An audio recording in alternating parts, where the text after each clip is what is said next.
Okay, I'm going to make an assumption here, and that is that pretty much everybody's been on a roller coaster before, right?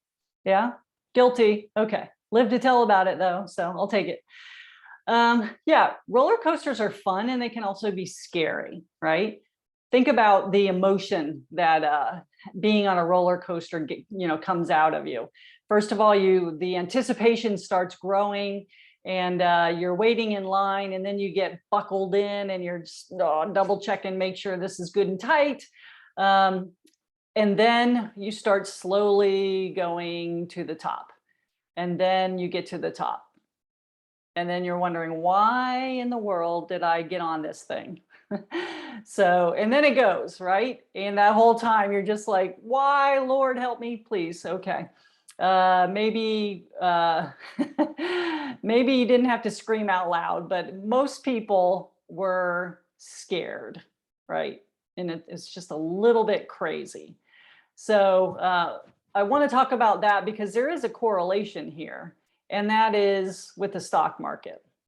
Now, when you get off the roller coaster, the first thing you say is I am not going to do that again. Of course, and you walk around a little bit and you do it again, maybe on a different one, but same thing.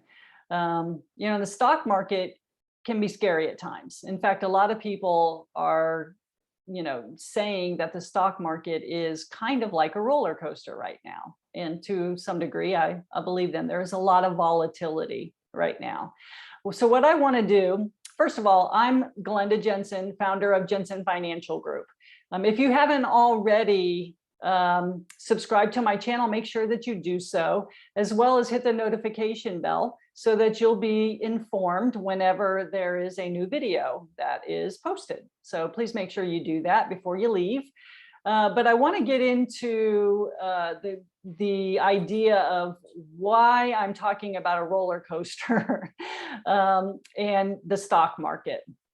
So I'm actually going to do a screen share with you. So bear in mind with me while we get this up so that I can share with you a concept here that I think you will find extremely helpful. Okay, so I'm going to show you, it's basically two different scenarios. Okay, they're extremely similar. I'm going to go through the first one, and that's with Bill. All right, and we're going to say, Bill, he has $1 million. And so will, you can see on the bottom there, Jill, his little sister. They're both we're going to use $1 million, and we're going to say that they have, we're going to use the S&P 500 as the index in order to illustrate. And then we're going to use the 4% withdrawal rate. And I don't know if you've heard about that or not. We'll talk about that in a minute. With a 3% annual increase for cost of living. All right, so if you look at the very first year, he started in 1996. He had $1 million. The market was amazing in the late 90s. I don't know how you could have missed it if you weren't aware of that, but it's been a while. It's been a while. So $1 million. And because the market did so well those first 4 years, not only did he take his annual withdrawal, which was growing every year, but his value of his account, the balance, was actually growing at the same time. Of course, we hit a little bit of a snag there in the middle, but it managed to overcome. And then if we go all the way down to the bottom right there, you can see he has almost $1.4 million in his account. And that's after taking annual withdrawals that you can see how much those increased every year because of the 3%. Right. So this is a retirement dream as far as how everybody would want their portfolio to work. 4%, $1 million. Most people think, yeah, that seems reasonable. I mean, the stock market averages more than 4%, right? So yeah, that should be a good strategy. Okay, so it is as long as everything goes as needed.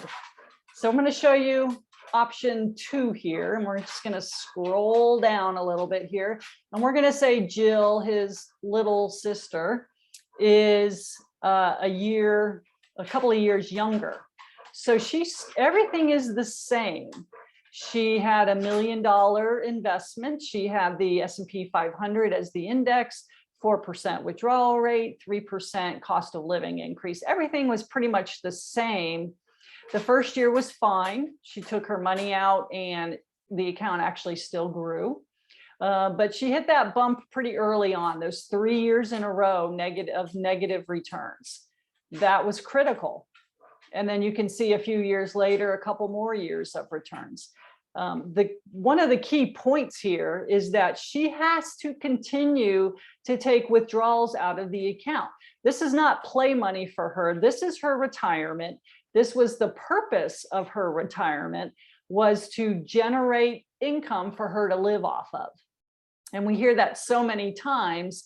And again, 4% of $1 million, it seems reasonable, right? But look at what happened here. Look in the lower right corner and see how much her balance is. Less than 400,000, basically closer to $300,000. $1 million less than her brother. $1 million less. What did she do wrong? You know what? She didn't do anything wrong. It wasn't her fault. It wasn't what she wanted to happen. But if you don't have a plan B and some kind of way to make sure that this could happen, then you have to be extremely careful about that. So if this is something that, a lot of people tell me this was really a game changer for them. And they realize maybe retirement is a little bit more than just calculating a 4 or 5% off of my hard-earned money that you've worked your entire lives for.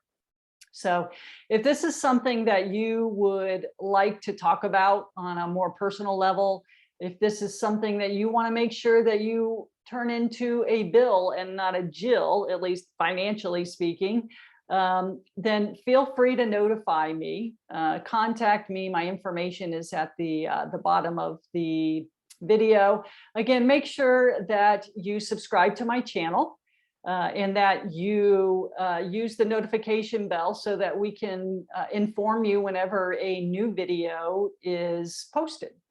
And last but not least, please make sure you share this with someone. If you know anybody who's getting or just kind of in that I need to start planning for retirement mode, we want to make sure that people are educated on some of the things that they need to be aware of. So thanks for listening, and we'll see you next time. Let's do this.